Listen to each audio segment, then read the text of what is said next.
Hey guys what's up, welcome to Unpaid Academy. It's me Ashutosh. और आज ये हमारा साइंस का, इससे पहले हम लोगों ने साइंस में देखा था दैनिक जीवन में विज्ञान का महत्व क्या है, what is the basic importance of science and technology in our daily life. ठीक है, तो आज ये हमारा आज से कोर्स साइंस हमारा स्टार्ट हो रहा है। वो तो इंट्रोडक्टरी पार्ट है, उसमें से भी एक दो क्वेश्चंस आएंगे। और स्पेशली प्लीज जो हम लास्ट में जो क्वेश्चंस डिस्कस कर रहे हैं, जो आप लोग को इंपॉर्टेंट क्वेश्चंस देते हैं, उन्हीं क्वेश्चन से आपका पेपर में आएगा 110%। सो प्लीज उन क्वेश्चंस को आप अवॉइड मत कीजिए प्लीज, वरना आप बाद में यही कहेंगे कि अनपेड एकेडमी में हमने पढ़ा था लेकिन वो फंसा नहीं। तो प्लीज उन क्वेश्चंस को श्योर शॉर्ट करिए। और जो लोग अभी ये पहला वीडियो देख रहे हो, प्लीज हमारे चैनल को सब्सक्राइब कीजिए, लाइक कीजिए, कमेंट्स कीजिए, बेल आइकन प्रेस कीजिए, जिससे कि कोई भी नोटिफिकेशन आपसे मिस ना हो। ठीक है गाइज, ये तो एक बात हो गई। और दूसरी बात ये, प्लीज अगर आपको कोई डाउट है तो हमारे अनपेड एकेडमी का जो ग्रुप है, फेसबुक ग्रुप, आप उस पर अपनी प्रॉब्लम डिस्कस कर सकते हैं। मैंने अपना व्हाट्सएप नंबर भी लास्ट मैथ्स के लेक्चर में आपको दिया था, 8896640555। सो आप उस पर सिर्फ अपनी प्रॉब्लम डिस्कस कर सकते हैं। अपने व्हाट्सएप में आप स्नैपशॉट भेज सकते हैं, मैं आपको उसका सोल्यूशन भेज दूंगा, क्योंकि फेसबुक से रेगुलर कनेक्शन में रहना थोड़ा अभी प्रॉब्लम है मेरे लिए। ठीक है गाइज, सो अभी हम अपना डिस्कस करते हैं ये आज का टॉपिक। और इससे पहले का जो कल का टॉपिक था, उसमें हमने कुछ असाइनमेंट में क्वेश्चंस दिए थे। और मैथ के जो क्वेश्चंस हैं, जो असाइनमेंट देता हूं, वो आपको व्हाट्सएप जो फेसबुक का ग्रुप है वहां पे आपको मिल जाएंगे। सो मस्तिष्क की जांच करने की मशीन क्या होती है, ये मैंने पहले आपको बताया था। ये क्वेश्चन था, इसका आंसर होगा एमआरआई। ठीक है, एमआरआई का मतलब होता है मैग्नेटिक रेजोनेंस इमेजिंग। एक बार फिर से आपको बताऊंगा, इंग्लिश मीडियम हिंदी मीडियम दोनों ध्यान देंगे। मैग्नेटिक, आर से रेजोनेंस, आई फॉर इमेजिंग। ठीक है, अब आप लोग सोचेंगे कि जो सीटी स्कैन होता है, कुछ लोग अभी कमेंट्स में भेजेंगे सर सीटी स्कैन भी होता है, तो मैं वो डाउट अभी क्लियर कर दूं। जो सीटी स्कैन होता है वो बेसिकली बोन्स के लिए होता है, लेकिन MRI is used for the essential tissues of our brain. मतलब मस्तिष्क के अंदर जो सूक्ष्म जो हमारे टिश्यूज होते हैं, जो सॉफ्ट टिश्यूज होते हैं, उनको जब एग्जामिन करना होता है, तब इन दैट कंडीशन हम एमआरआई यूज करते हैं। एक बार फिर से एमआरआई का फुल फॉर्म बताएंगे आपको, मैग्नेटिक रेजोनेंस इमेजिंग। ठीक है, बाकी टेक्नोलॉजी का अर्थ तो आप सबको आपने गूगल कर ही लिया होगा। तो टेक्नोलॉजी क्या होती है? टेक्नोलॉजी जो हम आर्ट और science, with the help of art and science, जब हम अपनी रेगुलर प्रॉब्लम्स, जो हमारी प्रैक्टिकल प्रॉब्लम्स होती हैं, उनको जब हम साइंस की मदद से रिजॉल्व करने की कोशिश करते हैं, कुछ प्रैक्टिकली कुछ चीजें करते हैं, तब उसी को हम टेक्नोलॉजी कहते हैं। ठीक है गाइज, और थर्ड क्वेश्चन जो है वो तो हमारा आपको पता ही होगा, विज्ञान की विधि के 4 पद आपको बता चुके हैं, किन्हीं 4 क्षेत्रों में विज्ञान का महत्व, ये भी आपको बता चुके हैं। ठीक है गाइज, तो और हाँ, आप कल एक क्वेश्चन और पूछा था, जो किसान सेवा जो लाइन हेल्पलाइन चलाई गई है, उसका नंबर क्या है? तो उसका नंबर है गाइज 8899391295। ठीक है गाइज, और ये 11 AM से लेके 1 PM तक ओपन रहती है। तो अगर कोई आपको ग्रामीण भाई बहन मिलता है, ग्रामीण क्षेत्र का किसान भाई बहन, तो आप उनको ये बता सकते हैं, उनकी हेल्प हो जाएगी। ठीक है गाइज, चलिए हम आज के लेक्चर की तरफ चलते हैं। आज का लेक्चर है हमारा मोशन। ठीक है, क्लियरली ब्लर तो नहीं आ रहा आप लोगों को? क्लियर दिख रहा है? ओके गाइस, तो देखिए मोशन आज का टॉपिक जो है वो, हालांकि ये सब फिजिक्स में आपने बहुत पढ़ा हुआ है, लेकिन फिर भी अब हम कोर्स सिलेबस पूरा हो रहा है तो पढ़ाना तो हमें सब कुछ ही है। ठीक है, तो देखिए मोशन क्या होता है? मोशन का हिंदी में मतलब होता है गति। ठीक, गति मतलब अगर हम शुद्ध हिंदी भाषा में समझिए, कोई किताब की डेफिनेशन नहीं, कुछ नहीं, सब कुछ पेन कॉपी पेपर सब कुछ रख दीजिए। कुछ ऐसे समझते हैं कि सपोज मान लीजिए हम अपने घर पे खड़े हुए हैं, ठीक है, लॉन में खड़े हुए हैं, थोड़ी देर बाद आफ्टर सम टाइम, मतलब 10 मिनट के बाद हम पैदल चलते चलते शॉप पे पहुंच गए, तो हमारी स्थिति में कुछ परिवर्तन हुआ कि नहीं हुआ? थोड़ी देर पहले 10 मिनट पहले मैं अपने घर पे था, 10 मिनट बाद मैं कहा गया? शॉप पे आ गया। तो जो समय के सापेक्ष, भाई समय के साथ ही हमारी स्थिति में परिवर्तन हुआ ना, 10 मिनट पहले 10 मिनट बाद। तो समय के सापेक्ष किसी वस्तु की अगर स्थिति में कोई परिवर्तन होता है तो उसको क्या कहते हैं? गति कहते हैं। क्लियर है ना ये चीज? अब देखिए यही चीज सामने आपकी स्लाइड में लिखी हुई है। यदि किसी वस्तु में समय के साथ परिवर्तन होता है, समय के साथ मतलब यहाँ पे होना चाहिए उसकी स्थिति में, या उसकी स्थिति में परिवर्तन होता है, तो उसको गति कहते हैं। परिभाषा दी हुई है, अगर परिभाषा 1 नंबर में पूछी जाती है, सिंपल से आप लिख सकते हैं। गति की सापेक्षता अच्छा पूछते हैं, जब समय परिवर्तन के साथ वस्तु की स्थिति में परिवर्तन हो जाता है। अब सापेक्षता, अगर हमने यहाँ पे एक टर्म यूज किया है गाइज, ये सापेक्षता, अब इसका मतलब समझिए क्या होता है। सपोज मान लीजिए आप प्लेटफॉर्म पे खड़े हैं, ठीक है, यहां से ट्रेन ये गुजर गई, ठीक है, तो ये क्या हो गया, आपकी सापेक्ष गति हो गई, ठीक है ना। मतलब एक तो आप इधर की ओर मूवमेंट कर रहे हैं, ट्रेन इधर की ओर, तो ये क्या सापेक्षिक विपरीत गति हो गई। और ये हो गया अगर आप एक ही दिशा में जा रहे हैं तो ये क्या रिलेटिव सेम डायरेक्शन मोशन हो गया, मतलब आप दोनों एक ही डायरेक्शन में जा रहे हैं। तो ये कॉन्सेप्ट जब आप train, boat and stream, train, ये सब न्यूमेरिकल सॉल्व करेंगे, जब आप ऊपर की कक्षाओं में पढ़ाएंगे जाके, तब आपको ये सब चीजें आनी चाहिए वहां पे। इसीलिए सापेक्षता का जो होता है, गति की सापेक्षता, वो आपको आनी चाहिए, ठीक है गाइज। तो बहुत आसान है, ये स्लाइड में डेफिनेशन भी मैंने मेंशन कर दिया, आपको कोई दिक्कत ना हो, कहीं से ढूंढना ना पड़े। अब देख लेते हैं गति के प्रकार, टाइप ऑफ मोशंस। गति कितने प्रकार की होती है गाइस, ये देखिए दिख रहा होगा आपको। पहली होती है हमारी ऋजुरेखी गति, मतलब लीनियर मोशन, मतलब एक लाइन में जब हम चलते हैं तब उसको कहते हैं लीनियर मोशन। सर्कुलर पाथ, वृत्तीय गति, मतलब जब हम कुछ इस टाइप के सर्कुलर पाथ पे चलते हैं ऐसे ऐसे करके, तो उसको सर्कुलर मोशन कहते हैं। फिर आता है हमारा दोलन गति, यानी कि ऑक्सीलेटरी मोशन। ऑक्सीलेटरी मोशन का मतलब समझते हैं, सपोज मान लीजिए यहाँ पे पिन से हैंग करके कोई बॉल यहाँ पे लटका दी गई, उसको यहाँ पे लाके छोड़ दिया गया, तो यहाँ से छोड़ा तो पहले यहाँ जाएगी, फिर यहाँ जाएगी, फिर यहाँ आएगी, मतलब ऐसे ऐसे चलती रहेगी। तो इसी को क्या कहते हैं, ऑक्सीलेटरी मोशन। इंग्लिश मीडियम ध्यान देंगे, ऑक्सीलेटरी मोशन, हिंदी मीडियम में बोलेंगे उसको दोलन गति, ठीक है गाइस। अब हम इसके जरा एग्जांपल्स देख लेते हैं। एग्जांपल इसका कुछ ऐसे हैं, ये देखिए, ये हमारी सरल रेखी गति, हम इधर जा रहे थे, फिर हम इधर आ गए, इधर आ गए, इधर आ गए, इधर आ गए, ये हमारी, इसको हम कहते हैं यूनिफॉर्म मोशन, मतलब कि एक समान गति, मतलब हम एक जैसे चल रहे हैं। अब फिर आ गया हमारा वृत्तीय गति, मतलब अगर हम ये सर्कुलर पाथ पे, अगर हम इसको पूरा कर दें, ये सर्कल बन जाएगा। अगर हम सर्कुलर पाथ पे चल रहे हैं तो इसको कहते हैं वृत्तीय गति। ये होता है हमारा दोलन गति। देखिए अभी इससे पहले हमने एग्जांपल दिया था, ए से छोड़ा, बी तक गया, फिर ये सी तक आया, फिर ये वापस ए तक आ गया। इस पोजीशन को कहते हैं साम्यावस्था।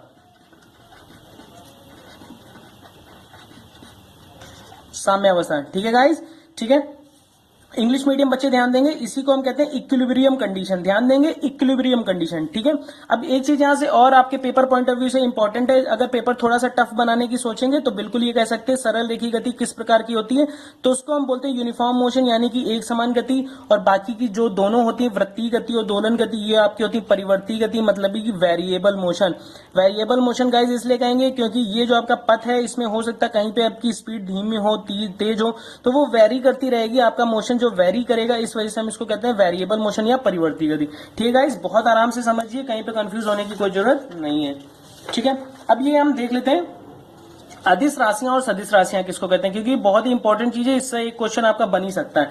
अदिश राशियों को दोस्तों हम कहते हैं स्केलर क्वांटिटीज, और इसको हम कहते हैं वेक्टर क्वांटिटीज, ठीक है। इंग्लिश मीडियम बच्चों ध्यान देंगे, अदिश राशियां स्केलर क्वांटिटीज, सदिश राशियां वेक्टर क्वांटिटीज।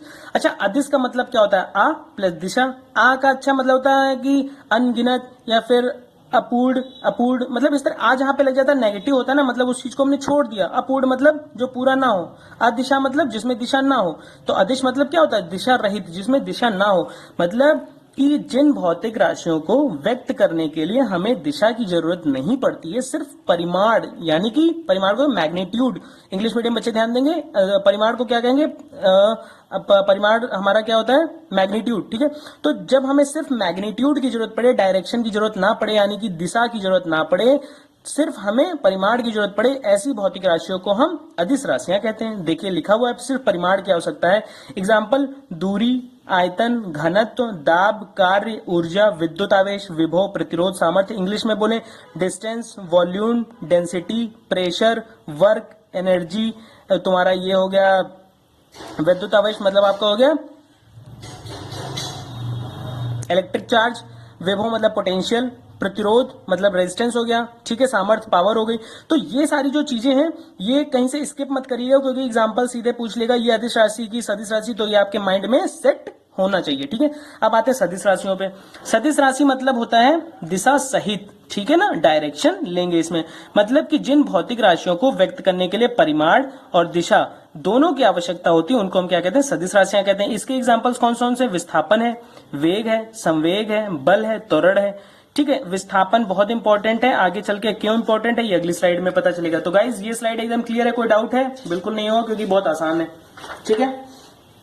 अब देखिए अगली हम इसमें अंतर देख लेते हैं। ये बहुत ही आसानी से जल्दी जल्दी दिखेगा क्योंकि अब सीधे आपके क्वेश्चन में आने वाला है। ये बहुत इंपॉर्टेंट है। ये मैं इसमें गोला कर देता हूँ, मोस्ट इंपॉर्टेंट। सीधे एक नंबर में पूछेगा कोई दो अंतर बता दीजिए अदिश राशियों सदिश राशियों में।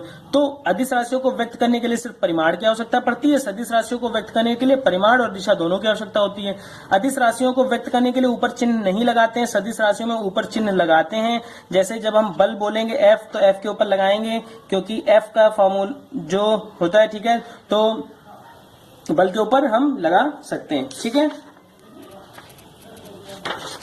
ठीक है। तो ये हमारा आप देखिए, अब ये हमारा आ गया दूरी और विस्थापन, यानी कि डिस्टेंस और डिस्प्लेसमेंट। ये कॉन्सेप्ट बहुत इंपॉर्टेंट है, हालांकि है कुछ नहीं, लेकिन फिर भी आप समझेंगे बहुत आसानी से, क्विक सा रिवीजन हो जाएगा। अब देखिए डिस्टेंस क्या होता है, स्केलर क्वांटिटी, बहुत इंपॉर्टेंट है। डिस्प्लेसमेंट क्या होता है, वेक्टर क्वांटिटी, यानी कि सदस्य राशियां। अच्छा होता क्यों है ये देखिए, डिस्टेंस, डिस्टेंस का मतलब क्या होता है। सपोज मान लीजिए ए कोई यहाँ पे था, यहाँ पे मान लीजिए पिंटू खड़ा हुआ है, ठीक है, आप में से किसी का नाम पिंटू तो इसको दिल पे मत लीजिएगा। यहाँ पे पिंटू भाई साहब खड़े हुए हैं। पिंटू भाई साहब यहाँ से ए से बी की ओर जाते हैं 2 किलोमीटर का ट्रेवल करके, बी से सी की ओर आते हैं, ठीक है, बी से सी की ओर आते हैं 1 किलोमीटर का ट्रेवल करके, फिर सी से डी की ओर जाते हैं 1 किलोमीटर का ट्रेवल करके, डी से, सॉरी ये ई मैंने यहाँ पे बोल दिया, यहाँ पे एफ कर लीजिए, डी से एफ पे आते हैं 2 किलोमीटर, एफ से फिर 3, फिर यहाँ से 5, फिर 2। टोटल डिस्टेंस कितनी ट्रेवल की, इन सबको हम सम कर देंगे, वो आ जाएगा हमारा 15 किलोमीटर। यहाँ पे 1 किलोमीटर छूट गया था, वो टोटल हो गया 16 किलोमीटर। ठीक है, ये हो गई हमारी डिस्टेंस। ठीक है, ये है दूरी, ये कॉन्सेप्ट यहाँ पे फिक्स रखिएगा। अब आ जाते हैं डिस्प्लेसमेंट पे, यहीं से आपको अंतर समझ में आ जाएगा होता क्या अंतर। डिस्प्लेसमेंट का मतलब, पहली बात तो डिस्प्लेसमेंट जो सदिश राशि होती है। अब देखिए यहां से चिंटू ने, चिंटू का दोस्त है पिंटू था, पिंटू का दोस्त है चिंटू, चिंटू ने चलना प्रारंभ किया, यहां से ए से बी चला 5 किलोमीटर, बी से सी 2 किलोमीटर, सी से डी 1 किलोमीटर। अब यहां पे ये बताइए टोटल डिस्प्लेसमेंट इसका कितना हुआ। अब आप अगर ये कहेंगे सर 5 + 2 + 1 मतलब 5 और 3 7 किलोमीटर, तो यहां से आप पाएंगे 0 नंबर, क्योंकि गलत है। विस्थापन दोस्तों क्या होता है, विस्थापन होता है किन्हीं दो बिंदुओं के बीच की जो न्यूनतम दूरी होती है, उसी को हम कहते हैं विस्थापन। इंग्लिश मीडियम ध्यान देंगे, डिस्प्लेसमेंट, ठीक है ना। तो अब देखिए जो हमारी न्यूनतम दूरी ए से डी के बीच में क्या है, अगर हमें पहुंचना हो, अगर हम कहते हैं शॉर्टकट मार दो, बहुत जल्दी किसी लड़के को किसी से मिलना है, कॉलेज छूटा है, तत्काल जाना है, तो कैसे जाएगा यार, एकदम शॉर्टकट मारेगा, मतलब खेतों खेत भागते हुए। ए से डी की ओर जाने के लिए क्या, जो ये न्यूनतम दूरी होगी, फिर इसको काउंट नहीं करेंगे। ठीक है गाइज, तो ये आप बहुत अच्छे से जान दीजिए। यहां से हमारी डेफिनेशन निकल के आती है। विस्थापन किसको कहते हैं, विस्थापन क्या होता है, दो बिंदुओं के बीच की न्यूनतम दूरी को विस्थापन कहते हैं। और दूरी की परिभाषा मानी डिस्टेंस की परिभाषा क्या होती है, एक बिंदु से दूसरे बिंदु तक जाने में टोटल जो लेंथ होती है, टोटल तय की गई जो लंबाई होती है, उसको हम कहते हैं दूरी कहते हैं। और दूरी एक अदिश राशि है, विस्थापन एक सदिश राशि है। दूरी जो है वो कभी ऋणात्मक नहीं हो सकती है, जबकि विस्थापन धनात्मक, ऋणात्मक और शून्य तीनों हो सकता है। तो दोस्तों यहां से हमारे पास हमारे डिफरेंस भी निकल गए, आ गए 3, है ना। तो देखिए कॉन्सेप्ट आप समझ जाएंगे, फिर क्वेश्चन जैसा पूछ लें वो आप कर ही दोगे वहां पे, ठीक है ना। तो इसीलिए मैं कहता हूँ कॉन्सेप्ट, बहुत लोग कहते हैं सर डिट्टो क्वेश्चन बता दीजिए मैं याद कर लूं। दोस्तों क्वेश्चन मैं बता तो दूंगा, लेक्चर जब तक चलेगा याद तो रहेगा, पेपर में जब आएगा तो 0 हो जाएगा, क्योंकि वहां पे आप कंफ्यूज हो जाओगे क्या डिस्टेंस में क्या था, डिस्प्लेसमेंट। तो फिजिक्स और मैथ्स पढ़ने के लिए यही मेथड सबसे अच्छा है, ऐसे आप भूलोगे नहीं। वरना तो मैं सीधे स्लाइड दे दूं, मोस्ट इंपॉर्टेंट 500 क्वेश्चंस आपको दे दूं, सारी तैयारी यहीं पे खत्म हो जानी है। ठीक है गाइज, एक एग्जांपल हम ये देख लेते हैं। सपोज मान लीजिए सर्कल है, ए से बी, ये पूरा सर्कल है। ए ने यहां से चलना शुरू किया, बी तक आया, ठीक है, और बी से मान लीजिए वापस ए तक आ गया। तो अब बताइए टोटल उसने डिस्टेंस कितनी कवर की। पहली बात तो आपको बतानी है टोटल डिस्टेंस कितनी कवर की, और दूसरा बताना है अगर ए से बी तक, बी से वापस ए तक अगर आ गया तो उसने डिस्प्लेसमेंट कितना तय किया। ये क्वेश्चन है ए से बी तक के लिए, और एक क्वेश्चन इसी में बनता है जब ए से वापस ए तक आ जाएगा तब वहां पे डिस्टेंस क्या होगा, और वहां पे ए से वापस ए तक आ गया तो डिस्प्लेसमेंट क्या होगा। गाइज ये क्वेश्चन आप घर से करके लाएंगे और हम कल डिस्कस करेंगे इसको, ठीक है। ये बहुत इंपॉर्टेंट क्वेश्चन है। और ये मैं फिर बता दूं, ये सर्कल है, सर्कल है, हिंदी मीडियम ध्यान देंगे, इसको हम कहते हैं वृत्त, ठीक है। वृत्त का जो परिधि होती है वो आप ध्यान रखिएगा। ये त्रिज्या है, डबल कर दिया डायमीटर हो गया। ये सारे कॉन्सेप्ट वहां पे लग जाएंगे। इसका आंसर मैं कल आपसे जानना चाहूंगा, या आप ग्रुप पे या इसी के नीचे कमेंट्स में आप हमें दीजिएगा, ठीक है गाइज। अब आ जाते हैं हम चाल पे, ये भी उसी का टॉपिक है। और चाल, अच्छा कहते किसको है, चाल मतलब कहते हैं ना जरा ठीक चाल चलो, है ना, गांव में ऐसे नहीं बोलते हैं। तो देखो चाल का मतलब क्या होता है, चाल का मतलब होता है एकांक समय में चली गई दूरी को चाल कहते हैं। बहुत ही नॉर्मल दोस्तों डेफिनेशन है, बिल्कुल कठिन मत बनाइए। मैं फिर कहता हूँ रेडी रटाई डेफिनेशंस याद करना छोड़ दीजिए, अपने कॉन्सेप्ट बनाइए, अपनी डेफिनेशन बनाइए, जिंदगी भर आप भी याद रखेंगे, आप अपने बच्चों को भी पढ़ाएंगे, ठीक है। तो चाल का मतलब क्या होता है, एकांक समय में चली गई दूरी, यानी कि अगर हम 1 सेकंड में 1 मीटर चल देते हैं तो हम क्या कहते हैं, 1 मीटर पर सेकंड उसकी चाल हो जाएगी। अगर हम बुक की डेफिनेशन बोले तो कुछ ऐसा बोलेंगे, किसी वस्तु द्वारा चली गई दूरी के परिवर्तन की समय दर को चाल कहते हैं। यानी कि चाल बराबर क्या हो जाएगा, दूरी परिवर्तन बटे समय परिवर्तन। मतलब कि दो बिंदुओं, जैसे जब हमने चलना शुरू किया था तो हम 5 मीटर पे खड़े थे, हम 10 मीटर पे खड़े हुए तो 10 - 5 मतलब 5 मीटर, और जितने समय में चले वो। तो चाल का ये हमारा फॉर्मूला होता है delta S upon delta T, और चाल एक अदिश राशि होती है दोस्तों, इसको गोला बना लो क्योंकि ये क्वेश्चन में आएगा, गलत करके मत आइएगा, ठीक है। अगर हम इसका एग्जाम्पल देखें तो हम क्या कहेंगे, 60 किलोमीटर पर आवर, ये क्या है, हमारी चाल है। अब इसको दोस्तों याद रखिएगा, अभी जब मैं वेलोसिटी आगे वाली स्लाइड में पढ़ाऊंगा तो इसी एग्जाम्पल में एक चीज आगे बढ़ा दूंगा, वो वेलोसिटी हो जाती है। तो बहुत रिलेशन है आपस में चीजों का, तो ध्यान में रखिए, ठीक है। अब आगे आ जाता है एक समान एवं समान चाल, एक समान अतः समान वेग, ठीक है, एक समान वेग, औसत चाल, ठीक है। ये सारी बहुत ही नॉर्मल चीजें, हालांकि पूछी नहीं जानी है आपको, ठीक है। अगर आपके बुक्स होंगी, कुछ आप रेफर कर रहे हो तो आप वहां से देख सकते हैं, बहुत ही नॉर्मल चीजें, ठीक है। डिस्कस करेंगे तो फिर ऐसे छोटी छोटी बहुत सारी चीजें। इंपॉर्टेंट इस पूरी स्लाइड में सिर्फ इतना था, सिर्फ इतने में से पूछेगा, उसमें से सिर्फ इतना इंपॉर्टेंट है, ठीक है। औसत चाल का मतलब क्या होता है, टोटल एवरेज जो तुम्हारी होती है, average distance upon total time, ठीक है। ये टोटल डिस्टेंस है अपॉन टोटल टाइम, यही हो जाता है तुम्हारा एवरेज स्पीड, ठीक है। यहां से आप ध्यान रखेंगे। अब आइए हम देख लेते हैं हमारा वेलोसिटी, वेलोसिटी किसको कहते हैं। अब देखिए दोस्तों, वहां पे चाल थी, चाल कैसी राशि थी, अदिश राशि थी, वेग कैसी, सदिश राशि। अगर डिफरेंस पूछे एक नंबर में, कोई एक डिफरेंस बताइए तो आपके पास तुरंत डिफरेंस है। तो कॉन्सेप्ट मैं बताता जा रहा हूं, क्वेश्चन आप बनाते चले जाओ, ठीक है। क्वेश्चन भी मैं यहाँ पे बता रहा हूं कि कौन कौन से टाइप के पूछे जाएंगे, बाद में मैंने इंपॉर्टेंट क्वेश्चन दिए भी हैं, तो परेशान मत होइए, सारा सिलेबस कंप्लीट है। किसी वस्तु के एकांक समय में विस्थापन को वेग कहते हैं। भाई अगर 1 सेकंड में कोई वस्तु, सपोज मान लीजिए यहाँ पे ए है, ये हमारा बी है, यहां से यहां तक चला, और 1 सेकंड में इसने टोटल विस्थापन, अभी तक बात हो रही थी 1 सेकंड में दूरी की, अब बात हो रही है 1 सेकंड में विस्थापन की। गाइस बहुत ध्यान दीजिएगा, कंफ्यूज मत होइएगा।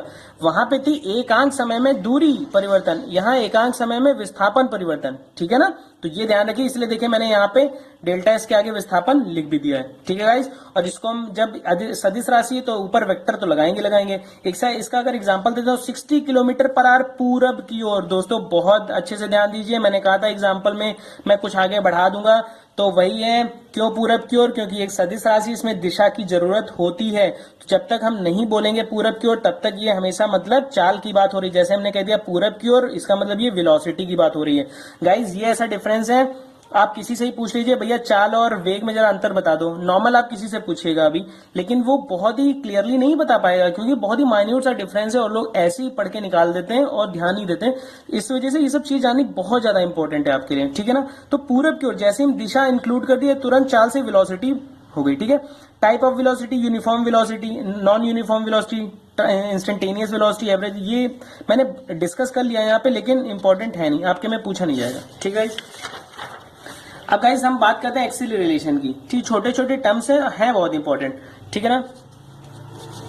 तो ये देखिए, किसी वस्तु के वेग में परिवर्तन की समय दर को हम त्वरण कहते हैं, यानी कि एक्सीलरेशन, ठीक है। यानी कि दोस्तों अगर ये मान लो कोई यहाँ पे ये राम है, ठीक है, ये यहाँ पे सीता है, तो राम जा रहा है सीता से मिलने के लिए। तो राम की जो इनिशियल, राम ने चलना शुरू किया 5 किलोमीटर पर घंटे की रफ्तार से, ठीक है, शुरू किया। और जब पहुंचा है सीता के पास, तो यार ये एकदम पहुंचा है वही 15 किलोमीटर पर आवर की स्पीड से, मतलब बहुत तेजी से उसने तेजी से पहुंचा, एकदम रफ्तार में भाई पहुंचा है।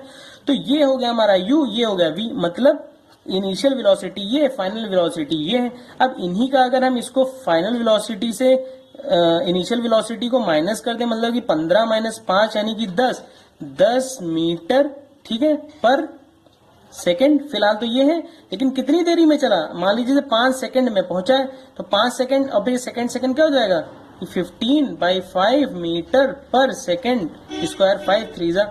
अब ये जो इसका एक्सेलरेशन निकल के आ गया 3 मीटर पर सेकेंड स्क्वायर, ये देखिए आपका यहाँ से एक न्यूमेरिकल भी सॉल्व हो गया, ठीक है ना। तो यही होता है, देखिए एक्सेलरेशन वेक्टर क्वांटिटी है, वेक्टर लगाया। जब कभी वेक्टर क्वांटिटी आप लिखेंगे यानी कि सदिश राशि लिखेंगे, उसके ऊपर ये चिन्ह जरूर लगाएंगे, वरना क्वेश्चन गलत हो सकता है आपका, ठीक है। v2 माइनस v1 यानी कि अंतिम वेग माइनस प्रारंभिक वेग अपॉन जो समय अंतराल, जिस समय अंतराल में उसने वो दूरी तय की है, ठीक है। इस मात्रक भी यहाँ से देख लिए, त्वरण का अभी मैंने बताया मीटर पर सेकंड स्क्वायर होता है, तो ये यहाँ से क्लियर है, ठीक है गाइस। अगर स्लाइड थोड़ा तेज चल रही है तो प्लीज आप इसको पॉज करके समझ सकते हैं, ठीक है गाइस। अब ये देखिए हमारा एक क्वेश्चन भी हमने यहाँ पे डिस्कस कर लिया ताकि कोई भी कंफ्यूजन आपको बिल्कुल ना रहे। माना किसी पिंड का वेग 5 मीटर पर सेकंड तथा 4 सेकंड बाद 18 मीटर पर सेकंड हो जाता है। पिंड का त्वरण ज्ञात कीजिए। त्वरण यानी कि एक्सेलरेशन पूछ रहा है। अब देखिए v1 हमारा कितना है, प्रारंभिक वेग 5 मीटर पर सेकंड तथा 4 सेकंड बाद, मतलब कि डेल्टा टी हमारा कितना है, 4 सेकंड है, ठीक है। v2 हमारा कितना है, 18 मीटर पर सेकंड, ये 18 मीटर पर सेकंड हो गया। अब डेल्टा भी निकाल लेंगे, 18 माइनस 5 मतलब कि 13, और डेल्टा टी हमको पता है 4, ये हमने फॉर्मूले में रख दिया, ठीक है। Delta we upon delta T, answer हमारा आ गया। बहुत नॉर्मल चीजें हैं, बहुत आसानी से आपको आएंगी, ठीक है गाइस। ये एक अगला क्वेश्चन है, 20 मीटर पर सेकंड की से गतिमान कार ब्रेक लगाने पर अचानक रुक जाती, कार का त्वरण ज्ञात कीजिए।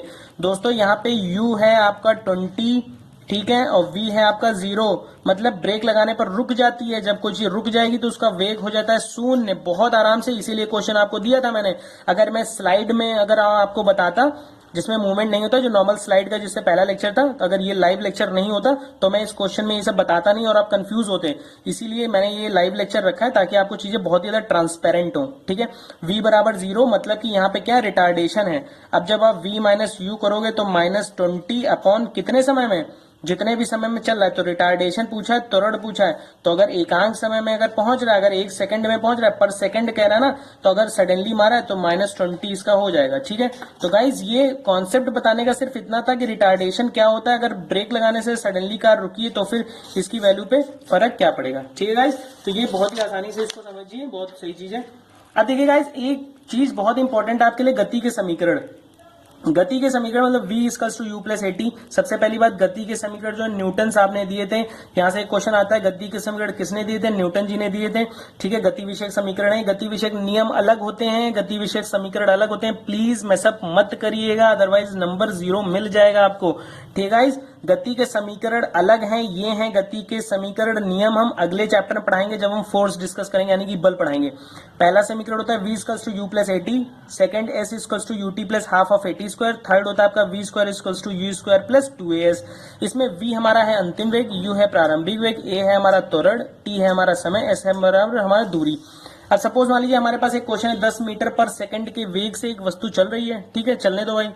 यदि त्वरण उसका 2 मीटर पर सेकंड हो, मतलब यार ये क्या है, ये हमारा u, ये क्या है हमारा a, और 15 सेकंड बाद मतलब ये क्या t, उसका वेग पूछा है, मतलब फाइनल वेलोसिटी v पूछी। v बराबर हमें यहाँ पे आप लिखोगे, जब एक नंबर का पेपर आएगा अगर ये पूछा जाता है तो आप लिखोगे गति विषयक प्रथम समीकरण के अनुसार v equals to u plus a t, ठीक है। तो u है हमारा ये 10 दिया हुआ है प्रश्नानुसार, u बराबर 10, a की जगह 2, t की जगह 15, 15 टू 30, 30 प्लस 10 40 मीटर पर सेकेंड। गाइस क्लियर है? यहाँ से कुछ नहीं समझ में आ रहा तो आप प्लीज पूछिएगा।